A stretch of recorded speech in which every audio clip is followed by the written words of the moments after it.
darle espacio a este último panel, el nivel macroeconómico. Quiero comentar rápidamente que Bruce Ferguson, que es el presidente del Otis College of Design, trae algunos números interesantes que nos va a presentar. El Otis College of Design desde hace algunos años hace un reporte de la economía creativa en el sur de California. Cuando platicamos con Steven sobre este foro, pensamos que sería muy buena idea conocer esos números, y además tenemos el privilegio de tener aquí al doctor Julio Santaella, presidente de la mesa directiva del INEGI. Gracias. Y pues, que recientemente el INEGI ha elaborado ya la cuenta satélite de cultura, que precisamente mide el impacto de la economía creativa en el desarrollo, en el Producto Interno Bruto del país. Bueno, pues sin más, Bruce, si nos hace favor de empezar la mesa. Muchas gracias. Good afternoon. I'm Bruce Ferguson, President of Otis College of Art and Design, and I'm grateful to the California Institute of the Arts, the Consul General of Mexico in Los Angeles, ProMéxico, and the Los Angeles Times for presenting this two-day symposium and for being our gracious host. And I'm particularly happy to be here on one of the last public events that Stephen will oversee, because Stephen has been both a friend and a mentor to me for many years, and I'm just happy to be in his company. Could we have the first slide, please? Or not? Great. So since 2007, Otis College has commissioned something called the Los Angeles County Economic Development Corporation to develop an annual report on the creative economy. The Otis Report on the Creative Economy of the Los Angeles region has become a leading advocacy tool for the arts, design, and entertainment sectors.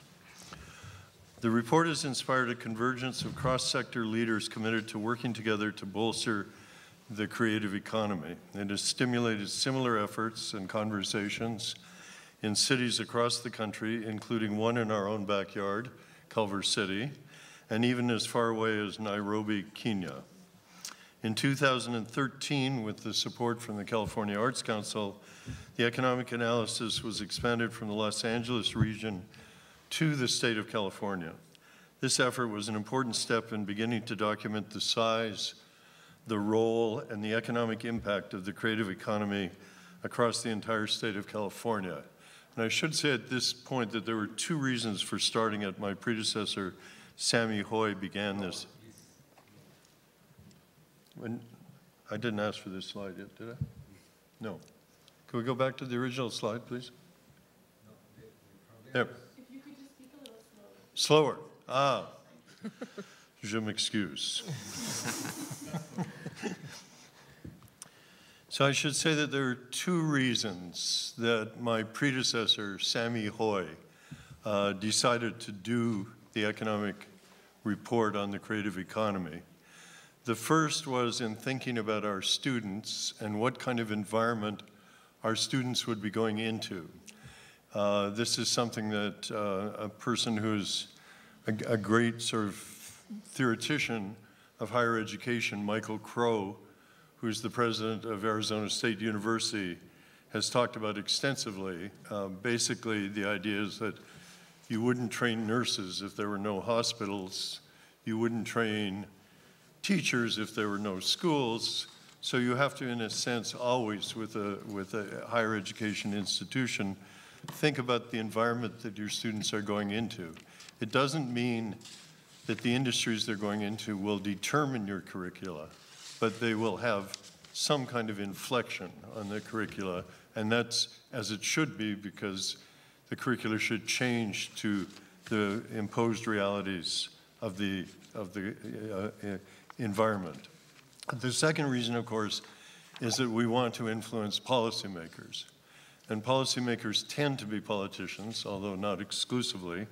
And as we know, most politicians are still what we would call Marxist determinists. That is to say that, you know, when Marx did his analysis of the economy and cultures, some people just reduced it to a kind of economic determinism.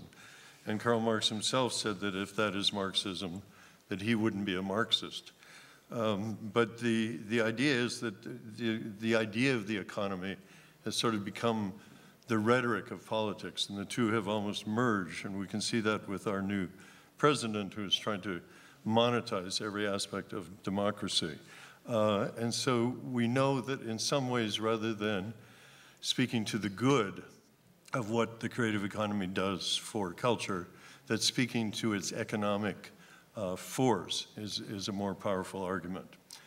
So underneath all of this, in a sense, is a kind of challenge to the existing understanding that the arts are side activities to the real economy.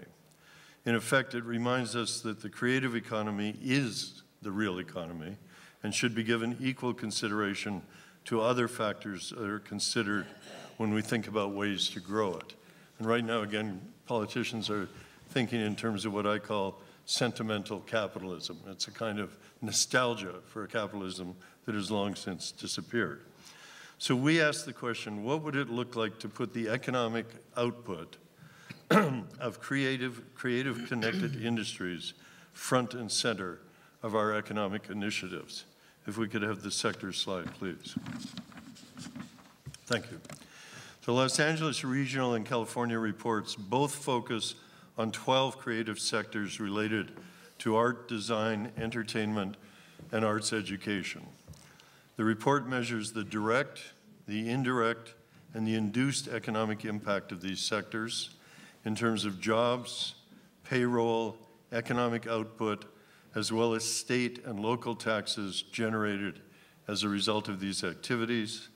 The research is comprehensive, covering for-profit firms, philanthropic and other nonprofit organizations, educational entities, and independent contractors, because of course many who work in the creative industries are self-employed freelancers.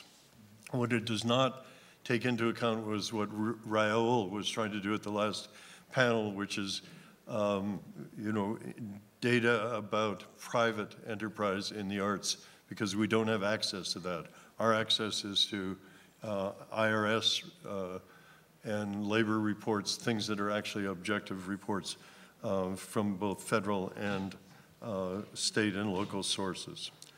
So the statewide data demonstrates the compelling power of our creative economy. Next slide, please. Across California, there's a total of 747,600 direct creative jobs. The creative sectors account for 5.4% of all wage and salary employment and leads the nation, contributing 10.9% of California's gross state product. When you add indirect and induced jobs to direct jobs, the total jobs in the creative economy rises to 1.6 million, or 11.8% of all private wage and salary workers in California. And you have to keep in mind that California is either the 5th or the 6th largest economy in the world, depending on whose figures you're using. So here are a few highlights about the creative economy report from this year. Could I have the next slide, please?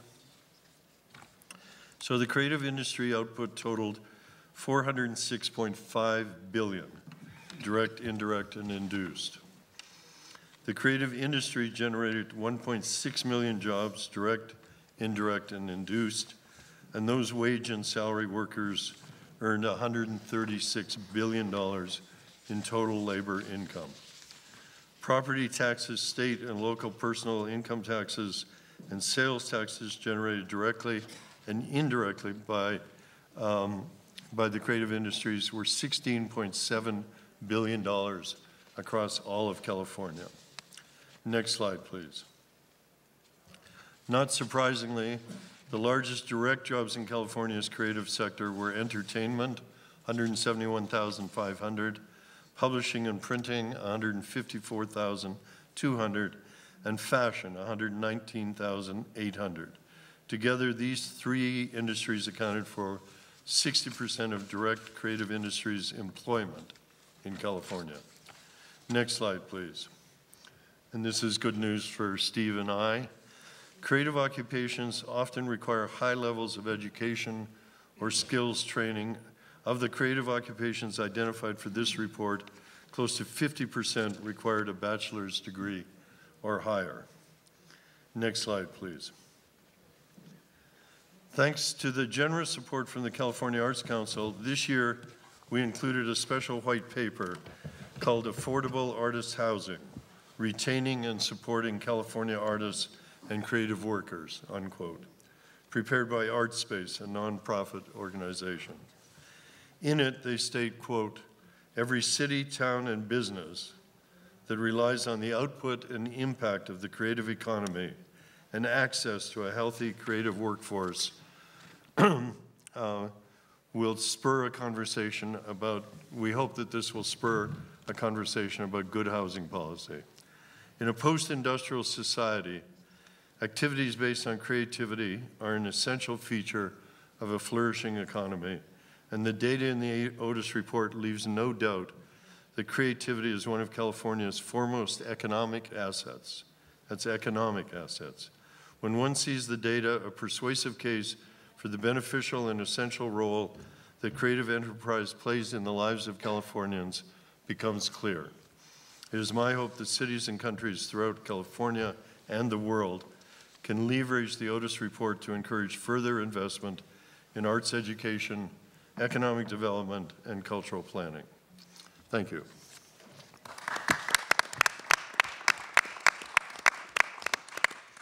And I did hand out a sort of a fast facts thing. The report is very long, and anyone who wants it can download the full report. It's at the bottom of the sheet there, and use it to whatever benefit you might put it to. I have to say that last year when we presented it in Sacramento, there were senators coming in and out of the meeting that we were asked to be witnesses at, and they seemed to not take it all that seriously. I have to say, this year, by the time their aides had read the paper, 4 senators asked us to come for lunch. So it's having an impact, a small impact.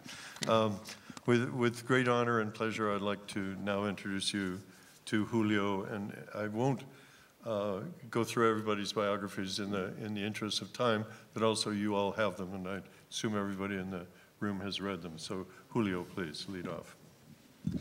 Thank you, Bruce. It's a pleasure and an honor to be here in this Mexico, Los Angeles 2017, the Creative Economy Forum. I really want to thank Cal Arts Institute and the Mexican Consulate here in Los Angeles for the invitation. When I received that invitation early this year, there were basically 2 reasons why I said, yes, I want to go there. The first one had to do with the need that I perceive about reinforcing the links and friendship between the U.S. and Mexico. I think the earlier part of the year, we had a shock in our bilateral relationship that I thought it was important to just come to Los Angeles, to California, and make a statement about how important it is, the network and the relationship between the 2 communities. So that was one of the first reasons. I'm a true believer in bridges rather than walls, so that's why I'm here. The second reason has to do with a more personal point of view. I'm a grad student from UCLA, so I spent 5 of my best years here in Los Angeles. And in fact, my eldest son was born here in Los Angeles, so I'm a father of an Angelino. So that brings myself also to a very close to my heart into this city. So, I mean, I couldn't miss this in any case. So that's why I'm here. And I was asked to talk about how to measure, how do we value, how do we stand up to the creative economy. And in order to do that, I prepared a slide presentation, which is already there. And let me just tell you a little bit about these things. As you read from my bio, I work for the National Institute of Statistics and Geography. So as a statistician, we really have to go into very robust methodologies and very strict measurement into what we can count. In order to talk about this thing, if we go to the next slide, please. I want to talk to you about the national accounts. The national accounts is the backbone of our economic measurement of what happens in an economy. And I won't go over all the details on these things. Just remember that in the center of everything is what we used to call the GDP, the gross domestic product, and all related accounts into that. That has to do with production and expenditure and an economy. Now, with that overall framework, we have produced, as many other statistical offices around the world, several satellite accounts. So highlighted in red is what we call the cultural satellite account for Mexico. If we go to the next slide, please. Now, that part is very challenging because we want to measure the most important macroeconomic aggregates that is the big numbers around culture. And this implies that we have to first identify all economic flows within and without the production boundary, and then assign them a value, a dollar sign for each of these flows, which is not very easy. The next slide, please. Now, as statisticians, we need some order in order to measure. We need to know what we're going to measure before we start measuring. So in this respect, we have to start with some conceptual framework. At least today, but I'm assuming that yesterday as well, most of the time we've been using interchangeably creative economy and cultural economy. So these may be related or similar concepts, but at some point we have to draw a border and make sure what we're trying to measure. So in the statistics community, we do have some kind of international standards and handbooks that attempt to define and set what the limits of the cultural sector is. So we have some definitions and proposals by UNESCO, from UNCTAD, from the World Intellectual Property Organization, and so on and so forth. So there is some suggestions at the international level of what comprises the cultural sector that we want to measure as a statistician. Now, taking that into account, if we go to the next slide, in Mexico, we form a technical working group with national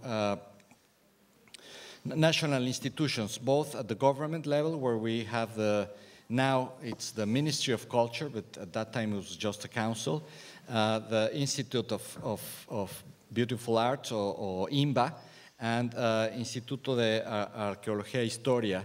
And in the academic sector, we did engage with several universities, such as UNAM, la Universidad Metropolitana, Autónoma Metropolitana, where I'm very glad that Eduardo Cruz is here and participated one way or another, Instituto Politécnico, and ICHAM. In the end, we have to come up with a definition. So if we go to the next slide, we ended up with this definition. What is the economic sector of culture? It's the set of products and social activities based on creative and symbolic aspects which are transformed into goods and services through a process of creation, production, transmission, consumption, preservation, and formation. So that's basically what we want to measure. If we go to the next slide. Now, with that definition, we went to the national accounts and see what information do we have that basically falls within that category. And we ended up with several of activities that are shown in this slide. So we have performance, arts and shows, plastic arts and photography, handicrafts and traditional toys, which is very important in Mexico, retail or trade, designer and creative services, books, printing and press, audiovisual media, music and concerts, material and natural heritage, which is not obvious, but we consider that to be also part of the cultural sector, and household cultural production, which is a lot of non-remunerated activities that households do by themselves outside of the production boundary, but nevertheless they produce some kind of culture, as well as a lot of public involvement in both the different levels of government in the provision and production of culture. If we go to the next slide, please. Now, here are some of the examples of what is and what is not that we are including in this satellite account. So, for instance, if we are producing a concert, that's included. But if we just singing in the shower, that's not included. So if we buy books and newspapers or some music online, that's included. But if we're playing an instrument at home, that's not included. So if you can see, there's a narrow boundary here that we have to draw at some point in order to come up with an economic value of these things. And it's very difficult when you have a home production. So in that respect, we have to measure, for instance, what are the services that we provide as volunteers, for instance, in religious feasts. So Semana Santa and many other activities are also part of culture and important in Mexico. So that's basically the overall conceptual frameworks. So let me go to the results. If we go one slide, please, and the other one, the next one. So basically, these are the main numbers. So for 2014, the latest estimation that we have, Mexico's cultural GDP was around almost $31 billion, or equal to 2.8% of Mexico's GDP. The most important contribution came actually from households, with around 21% of all activities, followed closely by handicrafts and traditional toys, which are, as I said, important in our own country as means of subsistence and other things. But retail and other kinds of trade account for 16%, and audiovisual media for 15%, and so on and so forth. How does that compare to other activities? Let's go to the next slide, please. Well, the cultural sector is almost as light as general freight trucking or as a transportation, the manufacturing of transportation equipment. So it's pretty large by our own standards. It's greater than air transportation in our national accounts. Perhaps even more importantly, next slide, is the number of jobs that are created. And Bruce has already said some of these numbers for California. As you can see here, in the case of Mexico, in 2014, we identify more than 1 million jobs created by all these activities that we put together into the culture sector. Most of those come from performance and arts and household and retail, but also in government activities. Now, to conclude my presentation, let me bring an international comparison in the last slide, please. Now, how does that compare? I mean, according to the numbers that we were able to gather, there are certain countries, such as the United States or Australia, where the cultural GDP accounts for more than 4% of total GDP. But we are in the highest ranges for Latin America, where, for instance, Costa Rica is around 2.2% of GDP, or Chile 1.6% of GDP. We're even higher than Spain, according to this publication, where it's around 2.5% of GDP. So let me, if you go to the last slide, please, let me conclude by saying that one important element of this satellite account is that we're not trying to measure welfare. That's very important, or well-being. That's a completely different concept that statisticians are only starting to think about. We're still within the old framework of national accounts. We're stuck basically or confined to the concepts of production and expenditure, including international trade and government expenditures and so on and so forth. So I will leave it at here and hope that you will have some further questions down the road. Thank you.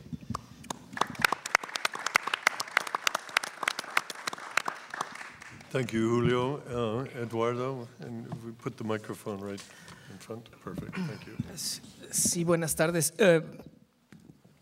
Quedo en una posición un poco incómoda. No sé si habría manera, queridos organizadores, de que tuviera un micrófono inalámbrico para poder levantarme. Está pegado aquí con la cinta, Julio.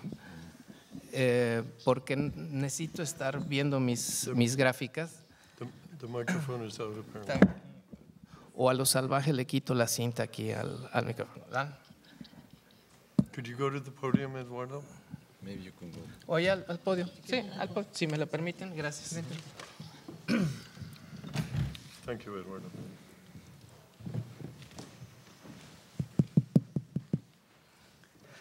Gracias, buenas tardes. Agradezco su comprensión de permitirme pasar de este lado. Primero, agradezco muchísimo esta invitación a nombre de mi universidad, la Universidad Autónoma Metropolitana. Sí, y por supuesto expreso toda mi gratitud a todos y a cada uno de quienes están aquí y quienes hacen posible que este foro se realice. Son equipos de trabajo y debemos de reconocer ampliamente el esfuerzo, las horas y la dedicación para un hecho, diría yo, inédito. Nosotros, como comentaré un poco más adelante, en nuestra universidad hemos organizado algunas reflexiones en torno al impacto del Tratado de Libre Comercio de América del Norte en nuestra economía y también sobre la eventual renegociación. Pero es la primera noticia, es el primer evento que asistimos con este interés binacional por ver qué es lo que está pasando en la economía creativa y pues creo que, como diré más adelante, está pendiente un encuentro trilateral. Entonces voy a comenzar con, si quiero, la siguiente lámina, por favor.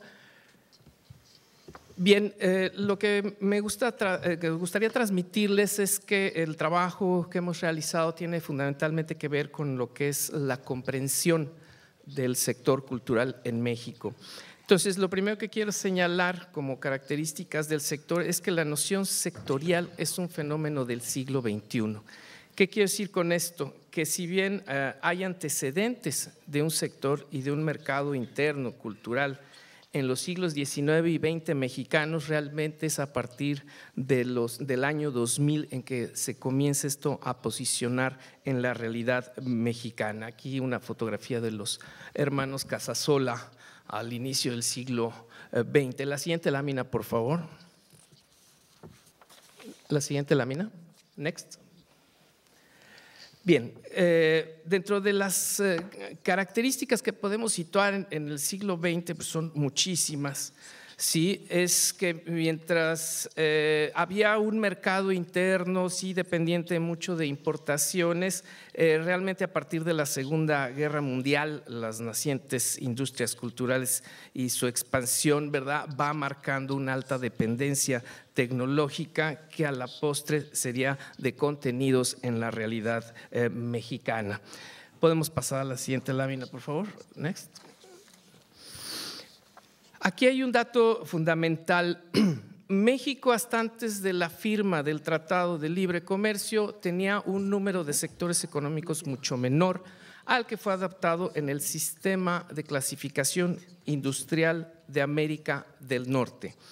Este CIAN, por sus siglas, sí, se compone de 20 sectores en la actualidad, está homologado a los Estados Unidos y a Canadá, y la actividad cultural que acaba de describir nuestro director del INEGI, el presidente del INEGI, se dispersa por sus características en 9 de 20 sectores. A partir de ahí es que se establece la cuenta satélite de cultura. Es decir, tardamos muchísimo tiempo, en otros países ya se había dado, para crear este instrumento que acota, limita, da el sentido a lo que nosotros entendemos como sector cultural.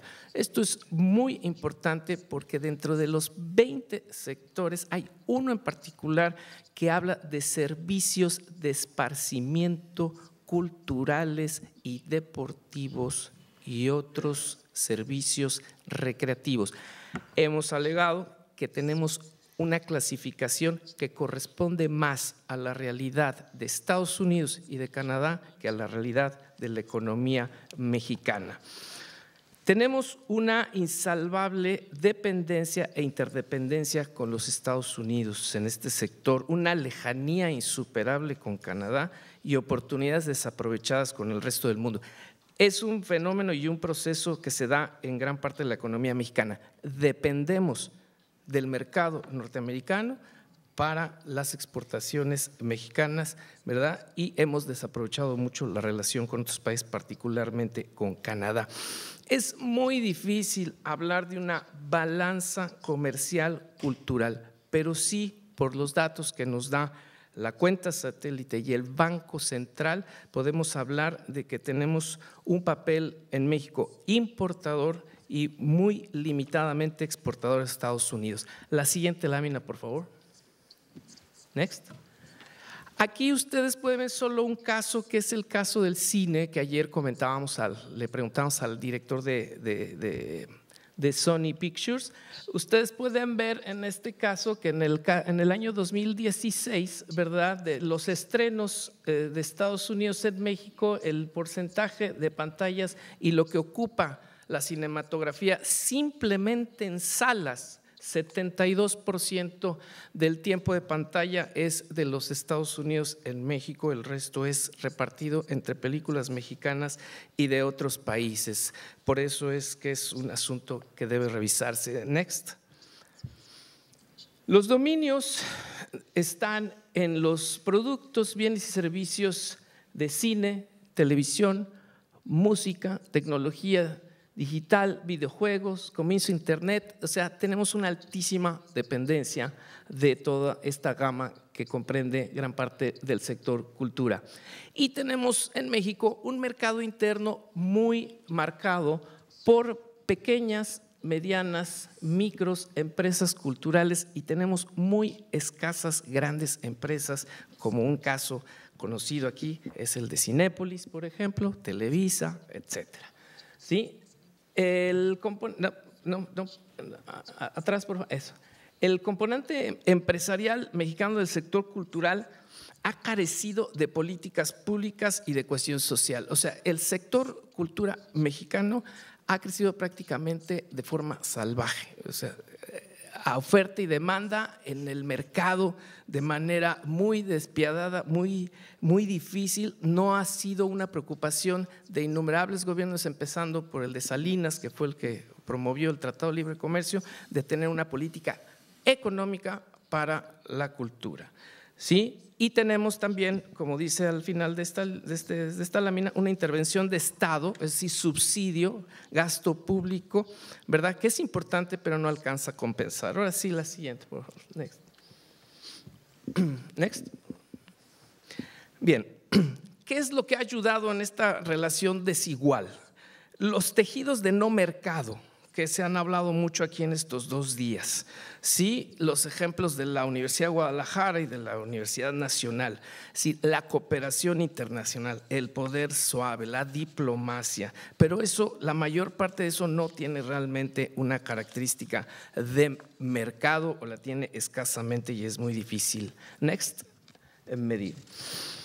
Para darnos cuenta de las notables inversiones de Estados Unidos en México, esta imagen que ustedes ven ahora es la mirada virtual de lo que será el DreamWorks Park en la Riviera Maya, con una inversión de muchos miles de millones de dólares en muchas hectáreas de la franja playera. Se va a construir esta gran inversión de esta gran empresa DreamWorks en la Riviera Maya, con todas las implicaciones de empleo, pero también con todas las implicaciones culturales que tiene este tipo de modelo de negocio en esa zona en particular. Con esto cierro la primera parte, que tiene que ver con la caracterización del sector cultural. Quiero darles dos ejemplos de lo que hemos hecho en la universidad y hemos hecho en otros lados para entender el sector cultural. Next, la siguiente, tiene que ver con el trabajo del Grupo de Reflexión sobre Economía y Cultura. El acrónimo es GRECU. Ahí está la dirección electrónica en que nos hemos preocupado por promover la importancia de la economía cultural en el desarrollo del país. Next, por favor. Y en el caso de Oaxaca, en los tiempos de nuestro querido amigo Andrés Webster, que fue secretario de las Culturas y Artes, realizamos hasta ahora el único estudio de caso, un poco como lo de California, nosotros en Oaxaca, sí, con base de datos de INEGI, por supuesto, sí, para caracterizar la economía cultural, la aportación de la cultura a la economía de Oaxaca, que ustedes pueden ver en el lado derecho de esta gráfica. Next. El señor Spock y Benito Juárez, como ustedes pueden ver ahí, ¿no? Sí, es un caso de referencia lo de Oaxaca porque es un precedente, como es el trabajo. Yo no sé si en Estados Unidos hay, además del estudio de California, lo hay de otros estados de la Unión Americana, pero en este caso se da una visión integral de sector en la que todos los jugadores del sector tienen la misma importancia. Siguiente, por favor, next. Cierro mi intervención hablando sobre la renegociación del Tratado de Libre Comercio de América del Norte, el NAFTA. Nosotros en 2014 hicimos un primer foro en el que evaluamos los 20 años con la información disponible de lo que ha impactado este tratado a la economía mexicana y particularmente al sector cultural. Next. Sí, editamos un libro que está descargable en el portal que ya les comenté y tenemos en este momento este documento que se llama Propuestas para la renegociación del Tratado Comercial con Estados Unidos. También se puede descargar en este sitio electrónico. Estamos trabajando lo más cerca que se puede de la Secretaría de Economía mexicana para lograr hacer un posicionamiento de cara a lo que eventualmente va a pasar en el mes de agosto. Cierro mi intervención leyendo las siguientes palabras. Reunidos en el Foro de Economía Creativa los días lunes 26 y martes 27 de junio, en el marco del Año de México en Los Ángeles, manifestamos a la opinión pública de México y de Estados Unidos lo siguiente. 1. La economía creativa, o también llamada economía cultural, representa un importante aporte al desarrollo económico de nuestros países. 2. Las empresas, negocios e industrias culturales, creativas y del entretenimiento conforman un sector cultural en cada nación, con enormes diferencias. Perdón. Bien, punto número 2, regreso. Las empresas, negocios e industrias culturales, creativas y del entretenimiento conforman un sector cultural en cada nación, con enormes diferencias, con mercados comunes, con asimetrías y con significativos aportes al proceso de identidad y soberanía de México y Estados Unidos. 3. Que en el desempeño del sector cultural de nuestras naciones cobran particular relevancia las políticas públicas, las intervenciones en los procesos comerciales, los estímulos fiscales y los marcos regulatorios que emanan de los gobiernos. 4. Que en el caso de México, a diferencia de Estados Unidos, la política cultural y las instituciones culturales en cualquiera de los niveles de gobierno, aunados a las notables aportaciones de las instituciones de educación superior y de la sociedad civil organizada, revisten una enorme importancia en el desarrollo de este sector cultural. Dicha diferencia subraya los grados de desempeño de los bienes, servicios y productos culturales de tal forma que sus realidades requieren de tratamientos diferenciados para su análisis y para su armonización en el mercado, tanto como para la cooperación binacional. Quinto y último, en virtud de lo anterior, los asistentes al Foro de Economía Creativa hacen un exhorto a los gobiernos de México y Estados Unidos, a los líderes de los grupos negociadores comerciales, para que el sector cultural sea parte de la agenda de la renegociación del Tratado de Libre Comercio de América del Norte. Que en la mesa de negociación se cuenten con representantes del sector que vean por sus intereses, que se establezca una agenda y se obtengan las mejores condiciones para el intercambio comercial de bienes, servicios y productos culturales.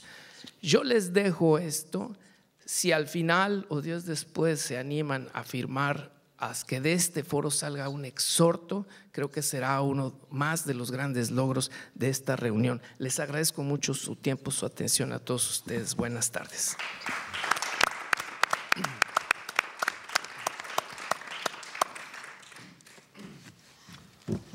Thank you, Eduardo. Terrific challenge at the end. Thank you. Jose, would you please be the next? If you allow me to go to the podium again? I would allow you to go there, yes. All right, thank you. And you got that chance. Neither did I. Let's all three of us go up. All right, thank you.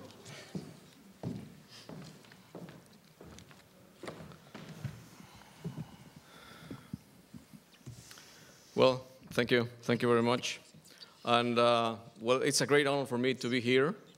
And I'm going to deliver kind of some ideas. So what do we think that is the business relationship between Mexico in the creative industries and how we could become even better partner in the near future.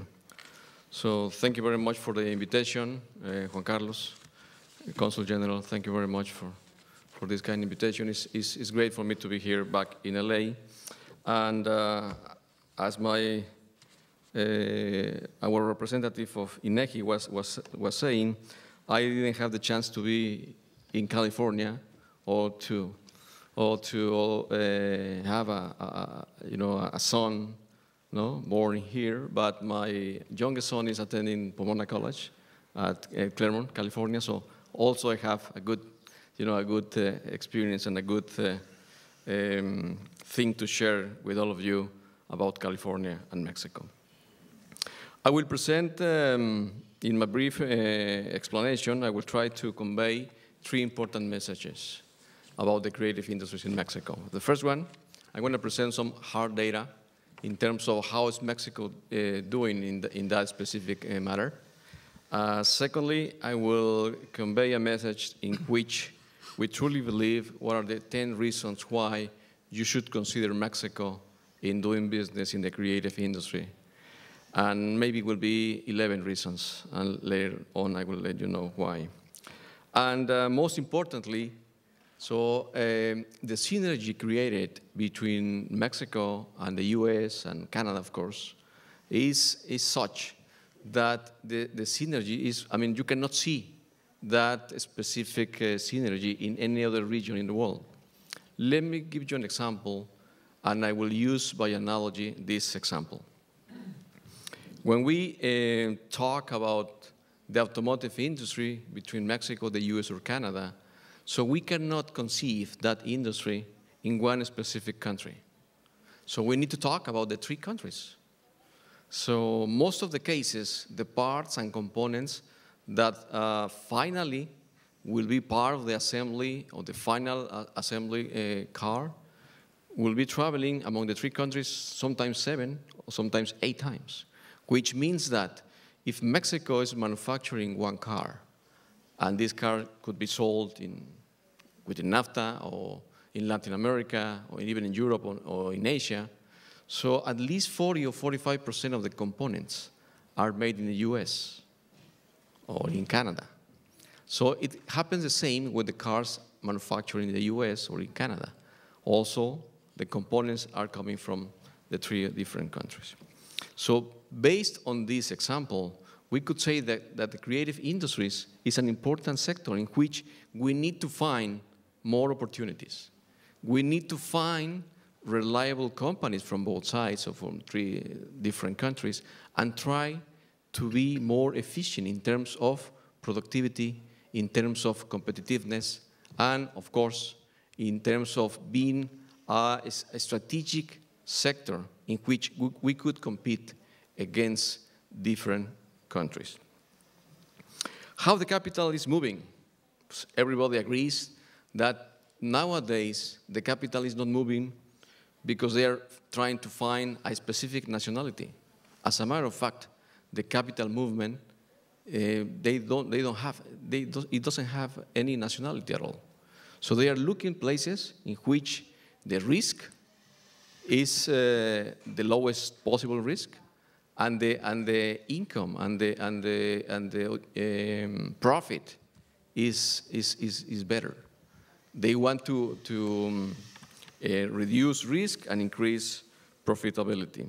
And that's why we need to talk about new opportunities, and Mexico is a place in which you will be doing great business if you decide to do so. Let's start moving with the presentation. Could you please go to the next? Well, this is some information about the media and the entertainment market. If we go to the next one, please, we will find the value of the creative industries market in Mexico. As you could see there, we are talking about $27 billion, which means that Mexico itself is an important market for your companies. So you are planning to set up some projects in Mexico. You are planning to go to the next level in your production, in the creative industries. So really think in Mexico. Mexico will become an important market for you, but also an important and a strategic partner for you to think big and to think in competing with different countries around the world. Next, please. What is the most important factor in this industry? Is the talent. So we in Mexico, we are considered the 9th center specialized in information technology. And of course, we are the largest technology talent pool in Latin America. So roughly speaking, we have like 110,000 students that every year are graduating from engineering and technology. So we are having these numbers, and we have specialties like animation and digital design. We have cinema, digital communication, communication in virtual media, image and sound design, interactive design, and engineering, which means that interactive engineering and animation as well. Next, please. So what is the strategy that ProMéxico is being promoting and in support with the Consul General offices around the world and our embassies as well, and many other institutions from the government in Mexico? ProMéxico is a federal institution in charge of promoting trade, investment, and internationalization of Mexican companies worldwide. But we don't just want to export products and services from Mexico. We want also support Mexican companies to reach different markets in the world. Of course, the first stage should be the exports. But the next step for a Mexican company going abroad is precisely to find a partner, to start with the foreign representation office, a distribution center, and finally, to invest in a foreign country. So I'm sure that we will see in the years to come more Mexicans coming to the United States to invest and create jobs here. And that's part of the process of any specific company that is willing to go abroad. We want to position Mexico as a world leader in the production of audiovisual content in Spanish. So if you are having some ideas of tropicalizing your products into the Spanish-speaking countries, Mexico is the right place for you to go. The world is becoming smaller.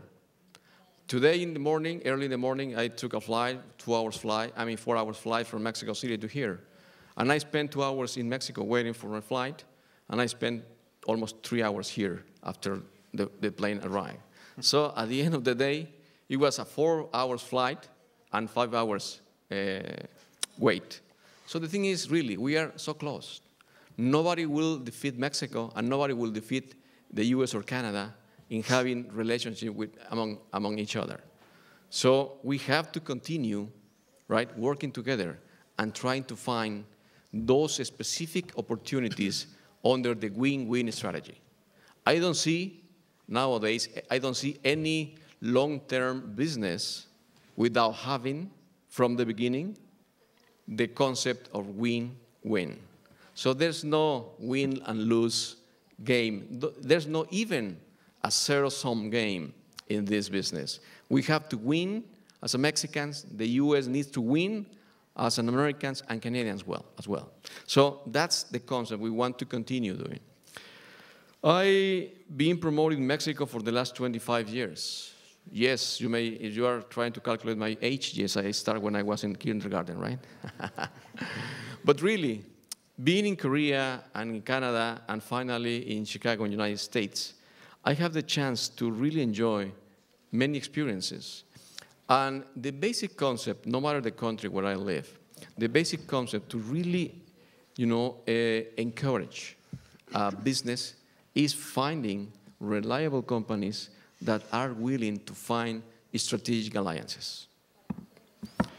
When I moved from Korea to Canada, I thought, well, now it's going to be very easy, my job, because I'm reaching a country that is NAFTA. In Korea, 25 years ago, when I started promoting Korea and Mexico relationship, it was a little complicated because sometimes on those years, we have to start not from zero, maybe from -2, because we have to explain where was Mexico located. So when I moved to Canada, I thought, well, this is going to be easier, because Canadian companies know a lot about Mexico. Then I realized that it is true. There are many Canadian companies that knows very good Mexico, and there are some Mexican companies who knows really good Canada. But there were also some challenges, and those challenges were that we have to talk a lot about companies that were not really engaged in the relationship with Mexico. And in Chicago, it was in some ways similar. So we have to talk a lot with companies that didn't really know Mexico, right? So in that extent, and based on my experience, I really appreciate this event because we have the chance to come and talk about the real Mexico, how things are happening in Mexico, how the opportunities are moving in Mexico. And, of course, you may find those opportunities. And again, always thinking in the win-win strategy. So when somebody asks me that Mexico sometimes is willing to bring a company to our country and having everything closed behind, and that's not true. So I believe in competitiveness, and others me that David, Ricardo, for sure, if they will be here, they will be very happy to hear that competitive advantages, right? It's a concept that still is happening. So we could do a lot of things together, and we could multiply our specific talent and specific production factors by integrating all together. So we want to create a quality certification system for animators and content producers. We are in the process to develop a specialization in educational content, and develop a robust regime of IP protection, and finally, to build a digital creative city. Now, the second issue I mentioned, it was the 10 reasons why we think that Mexico is a global competitive market. Again, always keeping in mind that we want always work under the win-win strategy with our friends in the US or in Canada and with every other country as well. So we are a globally competitive country. So roughly speaking, we could say that 20 to 25, sometimes 27% price differential, that's the competitive advantage for Mexico. And we are in that range in different industries as well. The geographic or the geostrategic position, as I mentioned, and connectivity is also another strength for Mexico that can be used, right, for companies in United States. I always, when I talk with foreign companies and they are considering to set up operations in Mexico, so they may ask sometimes how important is being in the same let's say time frame. So the time zone, yes. So a lot of companies are working with Asian countries, and it is okay. But when you have a country close by and where you can find many advantages, I think it really makes sense. Even though I spend 5 hours waiting, but still it's shorter the wait that if you go to Asian countries. A world of location, that's the third reason why we truly believe. Next, please. Okay. Mexico's strength in the business, in the creative industry. So we have the fourth biodiversity of the world. So we offer an incredible variety of locations, from deserts, right, to forests and jungles, to industrial environment, to an futuristic architecture as well. So we have a world-class production infrastructure as well. So we have state-of-the-art production infrastructure that includes sound stages for grand-scale production, the world's largest aquatic stage and medium size for TV and film commercials. You remember Titanic? Well, that was shot in Mexico. Next, please. So we have skilled labor, as we mentioned before. We have a talent, an artistic talent in Mexico, highly skilled staff with world acknowledged recognition for their efficient performance in international productions, right? So we have, next please, we have a state-of-the-art digital pre- and post-production platform.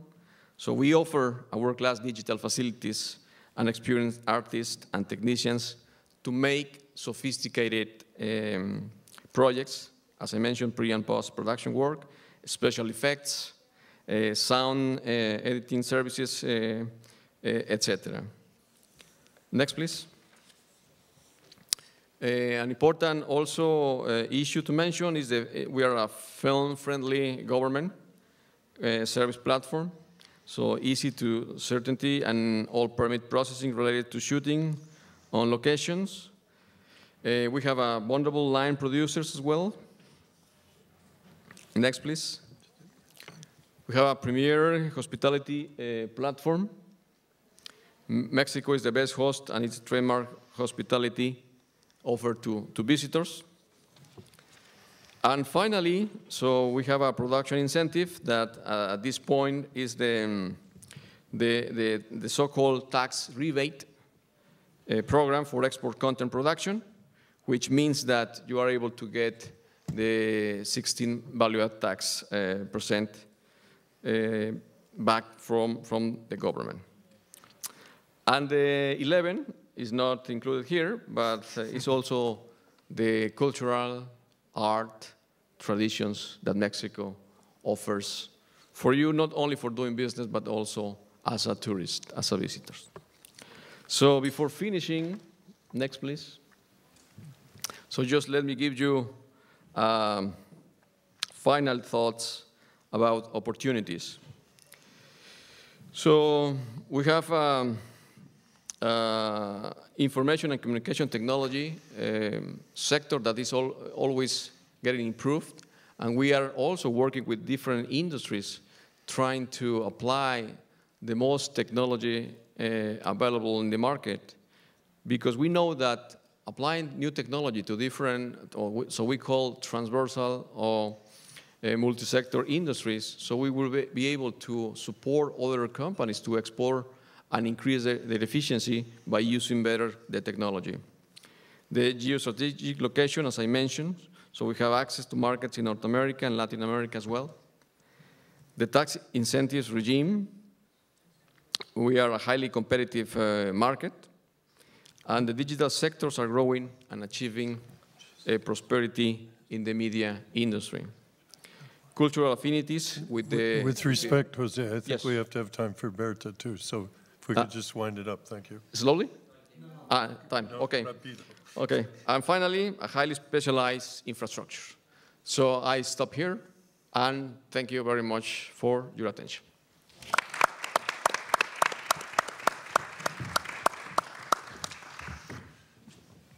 Bertha. Hello, everybody. Well, I'm joining my colleagues in thanking the people who have invited us. And I would like to stress the fact that, again, this is an example of binational collaboration between the Consulate of Mexico, ProMéxico, and CalArts. I will talk a bit about the story of my professional life, talking about how I worked at the American Embassy for a long time, and now how I am the director of one of the most important cultural institutions in Mexico. More than 25 years in the field of culture, first in the US Embassy in Mexico, and now as the executive coordinator at the Antiguo Colegio de San Ildefonso, have given me the opportunity to reflect on the significance of culture beyond museum work and cultural promotion, and the everyday activities involved in heading a cultural diplomacy work agenda. Culture is both a means and an end, of unlimited value in the establishment of relations between individuals, regions, communities, nations, and even continents. However, the way it is handled, like many subjects of a social nature, is circumscribed to the field of the humanities, and in recent years to that of arts management, without exploring its greater potential for international affairs. Although it is true that diplomacy in principle is a matter for the Foreign Service, I believe that in this field, cultural negotiation can contribute to its construction because it has acted in an incidental way as a facilitator of dialogue in difficult political situations. In the specific case of Mexico, after serving more than 25 years as senior cultural specialist for cultural affairs in the United States Embassy, I can say that there were a large number and variety of projects that reached successful completion thanks to the participation of countless individuals and institutions from both countries. For example, the US-Mexico Fund for Culture, established in 1991, which was a collaboration between the Rockefeller Foundation, the National Fund for Culture and the Arts, and the bank Bancomer. Or the joint actions with the Association of Performing Arts Presenters, the American Association of Museums, the International Society for the Performing Arts, and many more. In 2009, the US diplomatic mission in Mexico decided to join in the bicentennial celebrations of Mexico's independence to highlight our shared heritage through diverse cultural exchanges. For example, there was the exhibition Phantom Sightings, Art After the Chicano Movement, which was presented at LACMA, San Antonio, and Phoenix in the United States, and the Museo Tamayo in Mexico. Similarly, That year, the International Guadalajara Book Fair chose the city of Los Angeles as its guest of honor. At this event, Los Angeles received more than $1 million of support from the National Endowment for the Arts, of course, not directly, but through the Los Angeles Department of Cultural Affairs, that permitted the presentation of about 50 writers from Los Angeles, 7 exhibitions that included the work of 73 artists, and 17 stage performances featuring more than 180 artists. In 2010, also, the Empire State Building paid homage to the Mexican community, lighting its upper stories with the nation's patriotic colors, while in Washington, D.C., a month of activities was held at the foremost performing arts venue in the U.S. Capitol, the John F. Kennedy Center for the Performing Arts.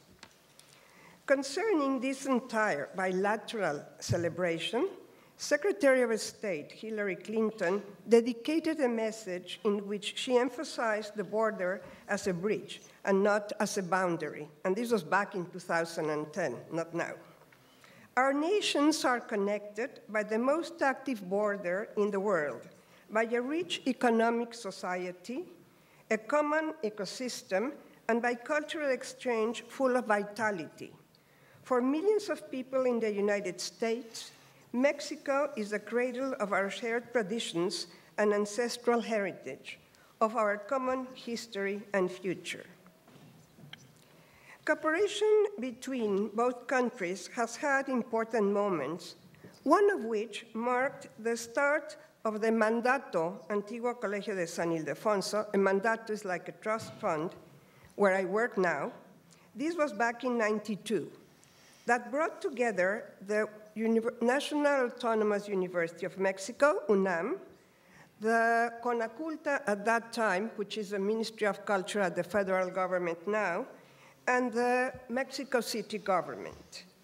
To coordinate the exhibition, Mexico Splendors of 30 Centuries, that had opened at the Metropolitan Museum in New York, then came to LACMA, then San Antonio, and then was sent to Mexico City. When it opened in Mexico City in 1992, the president of CONACULTA, the Ministry of Culture at that time, Rafael Tovar, said, "Mexico, Splendors of 30 Centuries, is without doubt the most comprehensive retrospective of Mexican art ever to have been assembled. All of us Mexicans are pleased to receive all of us Mexicans are pleased to receive in the capital of Mexico a display that bears witness to our essence, our history, the remarkable sensibility of a people of creators and artists for hundreds of thousands of visitors in the United States and in Mexico." It was an amazing exhibition that was very popular in all the 4 venues.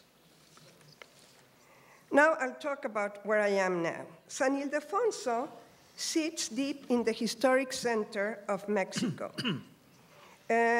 Its history goes back to the 16th century when it was built to be a college by the Jesuits. Although the colonial Baroque architecture that is presently appreciated was completed in the 18th century. The building has been the seat of fundamental and major events for educational and cultural life in Mexico. This year, we celebrate 150 years of Mexico's public instruction law that paved the road for the establishment of the National Preparatory School at San Ildefonso. Years later, in 1910, it became the National University of Mexico. Now, the walls of San Ildefonso depict masterpieces of some of the great Mexican muralists: Diego Rivera, José Clemente Orozco, David Alfaro Siqueiros, among others, who joined José Vasconcelos, Secretary of Education, in his decision to educate the people through their art. So, this year, After 25 years following this new mission of San Ildefonso as a temporary exhibition space, we are pondering an analysis of what its duties must be. We need to face new challenges, those imposed by our times, and which we must navigate to improve any expectations our visitors may have and to drive its consolidation and growth. Considering that we need to face in a strategic way the lack of resources devoted to the necessary and considerable improvement of equipment, infrastructure, and services, a decision was made in 2013 to prepare San Ildefonso in 5 years. And I think we're moving that to 7 or 8 years. But this plan includes, 1, an integral refurbishing of exhibit rooms based on the architectural and engineering plan that was completed in 2015. We started this study in 2013, and it took us 2 years to complete the plan. We are presently refurbishing all the second floor rooms at San Ildefonso in order to be able to have the best exhibitions. Number 2, a permanent introduction room to offer various levels of information on San Ildefonso, including interactive electronic devices for easy access to complex data. It will be divided into 3 thematic sections: historic background, the Jesuits, birth of muralism, and Antiguo Colegio de San Ildefonso as a seat for temporary exhibits. 3, a survey of attending visitors has been going on since 2010 and may be seen on the Cultural Information System of the federal government's Secretariat of Culture. This study shows a total of 30 temporary exhibitions that have been surveyed with over 10,000 questionnaires replied. This means that San Ildefonso is a sole cultural facility that has a permanent program to study the visiting public. Many other museums do this, but because we have over 100 volunteers and over 100 students doing their social service, we can do this the whole year around. And number 4 is the economic impact study that we have just done, San Ildefonso Beyond Art and Culture, an economic analysis. We firmly believe that it is crucial to have surveys and studies that allow us to know consumption habits, adoption of cultural contents, and economic impact generated by these cultural centers. In this sense, a first exercise of applied economic analysis was developed regarding the economic and cultural contribution to the local economy. This study on the role of the museum as an economic agent and detonator of creative activity in Mexico City, carried out through a comprehensive quantitative and qualitative analysis. This study was developed from primary sources, mainly provided by San Ildefonso itself, as well as public statistics and a field study. A detailed description of the cultural economic chain developed by the museum. With all due respect, Bertha, we only have a few minutes left for questions, so okay, thank you. I'll finish one thing, which is very important. In sum, the study is a step in the right direction in generating statistical information that allows the academic analysis of cultural phenomena in Mexico City and at the national level. It allows to learn the evolution of San Ildefonso over time, as well as its main strengths and weaknesses. However, the importance of providing continuity to this effort in the collection and analysis of information should be considered. Maintaining periodic efforts comparable to that of the economic impact analysis helps not only to strengthen information and to promote the development of cultural centers, but to bolster culture itself as it brings social welfare and economic growth to Mexico. which all in turn is reflected in better decision-making regarding public policies focused on the promotion of culture. Thank you.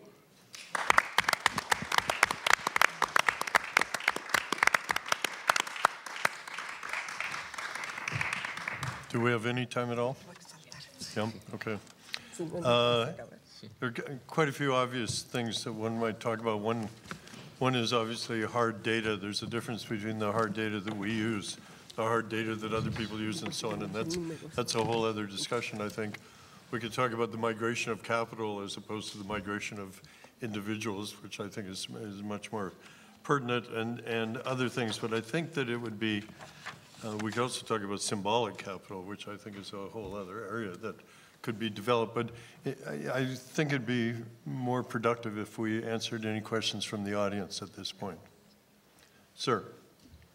Me preocupa un poco la propuesta de que México lo único que tiene que ofrecer son servicios de producción en el área cinematográfica. Creo que es evidente que a nivel mundial el cine mexicano ha demostrado que está lleno de talento.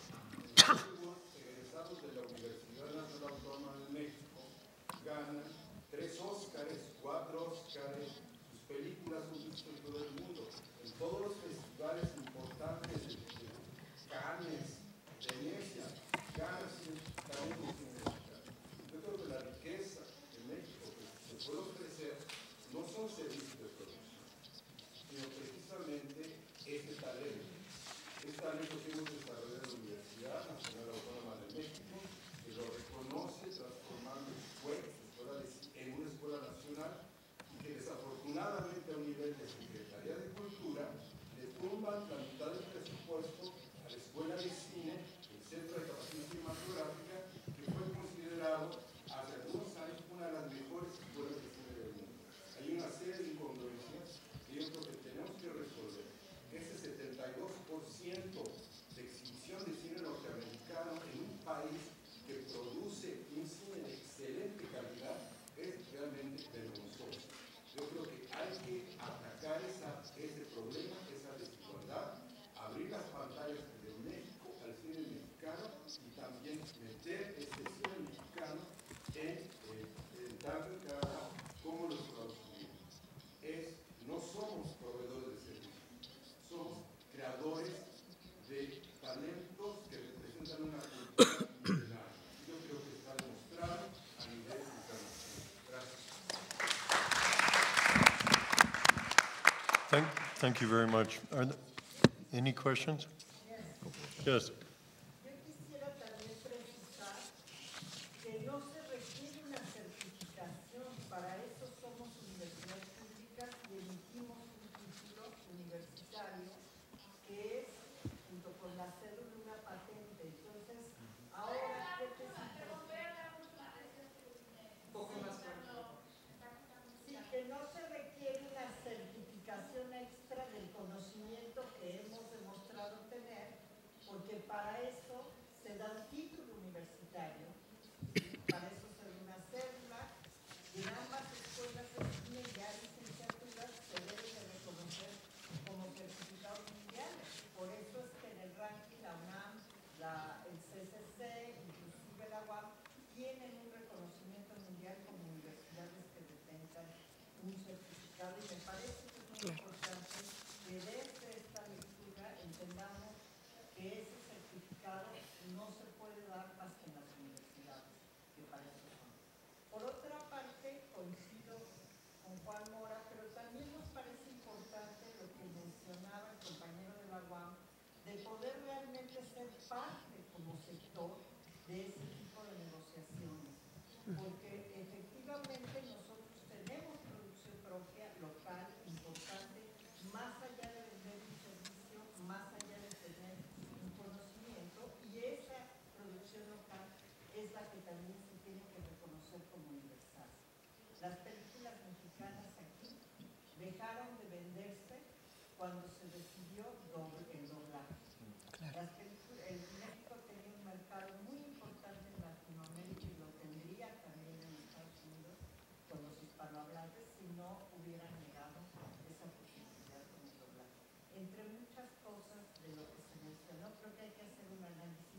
desde adentro de la casa también, oírnos a los cineastas. Thank you for your comments. Are there other questions? Sorry, please. Hola, buenas tardes. Mi nombre es Pablo Leñero. Yo soy un estudiante de música originario mexicano que estudia aquí en Calais. Tengo una pregunta para el señor Cruz sobre su proposición del NAFTA. ¿Cuáles son los aspectos que usted cambiaría para promover o para incrementar las exportaciones de economías creativas desde México, en vez de que estemos importando? Sí, con mucho gusto. Hay un aspecto que ya mencionaba el cónsul general al inicio de este foro, y es que cuando se negocia y se firma el tratado que entró en vigor en 2014, no existía una industria de entretenimiento, no existía Cinépolis, no existían muchas cosas, internet, celulares, muchas cosas que ahora existen, ¿no? Entonces, en lo fundamental, como referí en mi intervención, estas asimetrías que se han dado en lo que llamamos el sector cultural son las que tienen que pasar a revisión, ¿sí? Y es una mezcla de intereses de mercado interno, si no soy claro me dices, Pablo, con los asuntos formalmente bilaterales. Son temas, por ejemplo, propiedad intelectual, es un capítulo sumamente delicado, que ya se vio algo en el TPP, que no va a fructificar al parecer, pero que en este contexto es diametralmente diferente al 2014. Tenemos problemas en doble tributación de empresas, ¿sí? de servicios tecnológicos, portales comerciales, etcétera, que también tienen que ser atacadas. ¿Sí? Tenemos aquí, ya lo mencionamos, se refirió particularmente al tema de la movilidad de artistas escénicos, pero también tiene que ver mucho con los temas de producción, que ya refería el compañero de ProMéxico, ¿no? Hay también ahí temas, sí, que se tienen que tocar. Hay temas de comercio transfronterizo entre ciudades fronterizas. Sí, hay problemas de fracciones arancelarias. Todo esto, Pablo, que a lo mejor a ti te dice, bueno, ¿y qué tiene que ver con una película o con televisión o con radio o con música mexicana o con videojuegos? Son herramientas de un proceso mucho más complejo de la relación comercial, que tienen que pasar necesariamente a una revisión en donde este sector cultura tendrá que ver qué es lo de ese gran escenario, que es donde tiene que afinar. Y por supuesto, ya lo dijeron nuestros colegas del CUEC, el tema central es el control a las medidas proteccionistas ante las películas norteamericanas. Sí, que no le gusta al director de Sony Pictures, pero la verdad es que tiene que haber cuotas.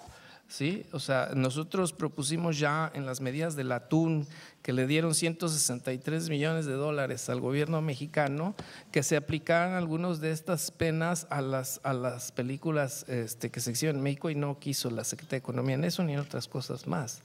Y ahí se define mucho de la trama bilateral, ¿verdad? Porque es también todos los productos de canales de televisión, ¿sí? Todos los servicios vía streaming, Netflix, etcétera.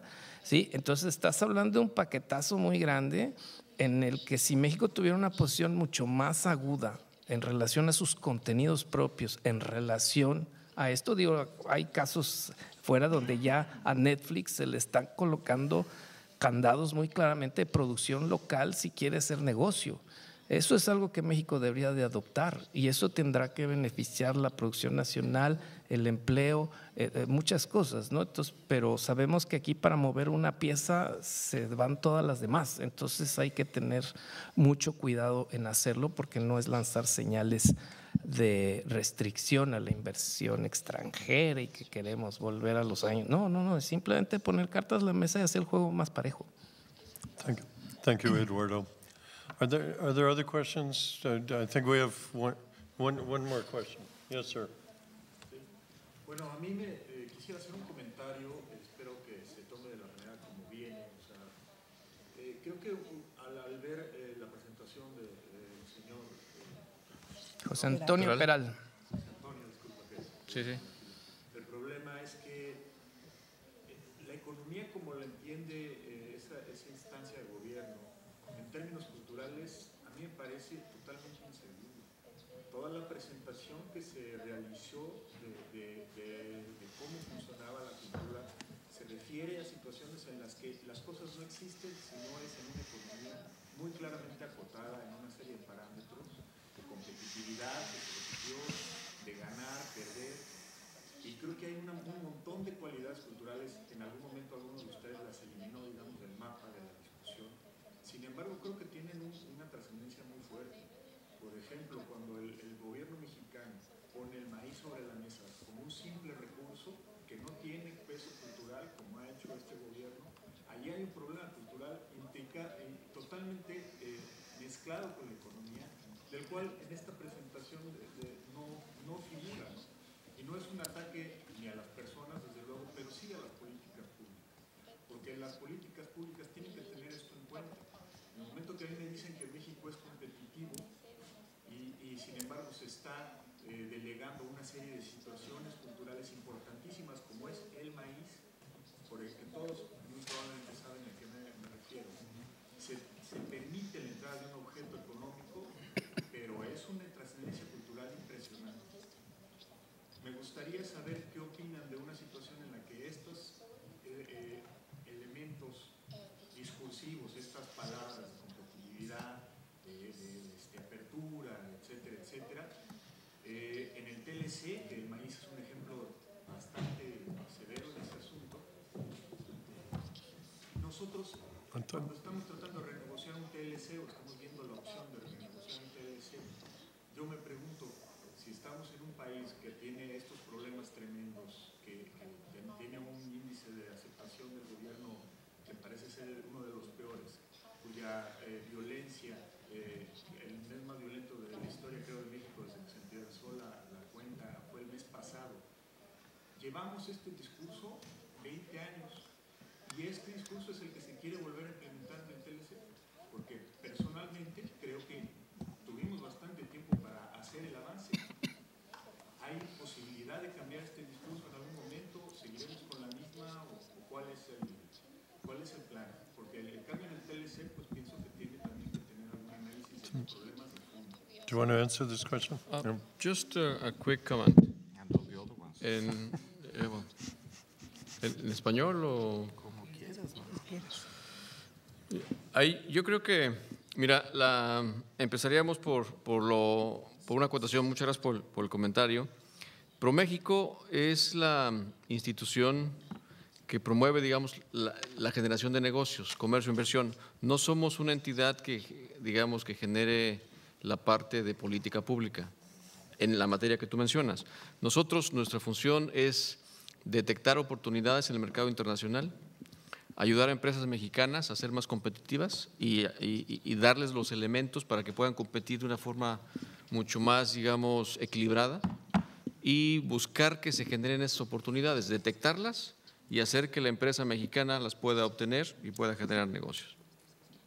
En materia de inversión extranjera, ayudamos también a las empresas extranjeras a invertir en México y eventualmente a formar alianzas estratégicas con mexicanas para que puedan de esa manera no solamente utilizar México como centro de producción, sino irse a otros mercados de manera internacional.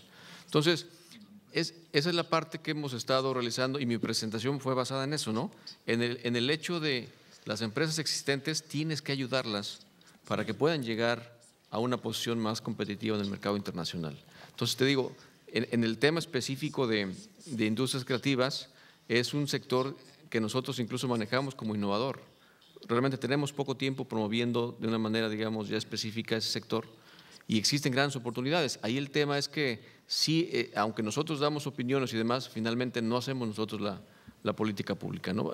En nuestro mejor esfuerzo es buscar generar negocios, comercio, inversión, internacionalización de empresas y finalmente promover nuestra principal función, que es la generación de negocios, ¿no? Thank you so much. I think Steve Levine would like to have the last word here, and thank you to the audience for your patience, among other things. Thank you, Steve.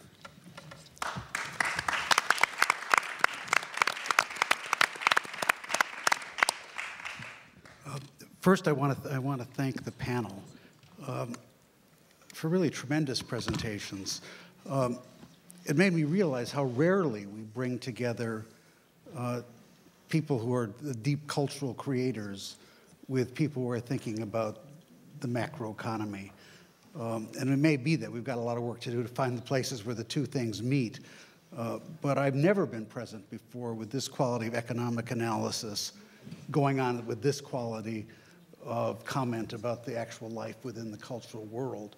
I want to just say a couple words by way of, I'm not going to try to summarize, but I am going to try to conclude.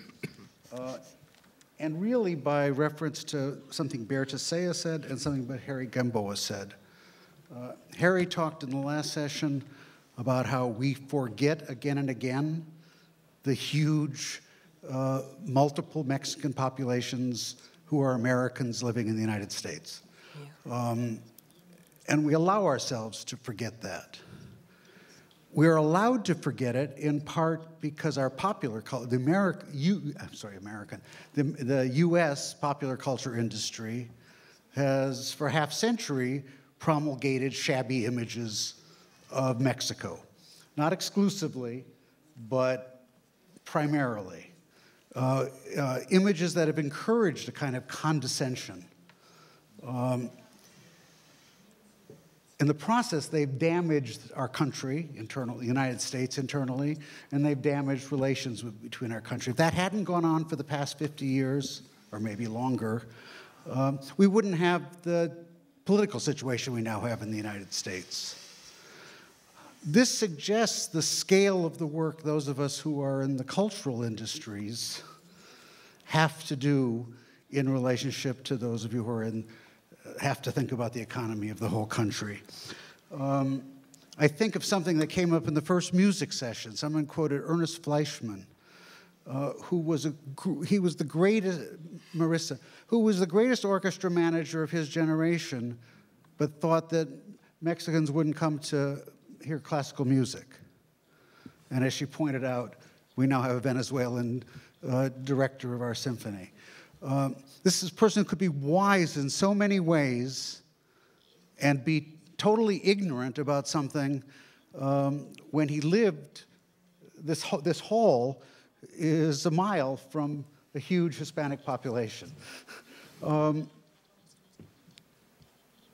We heard it about in the literature world, in the literary panel.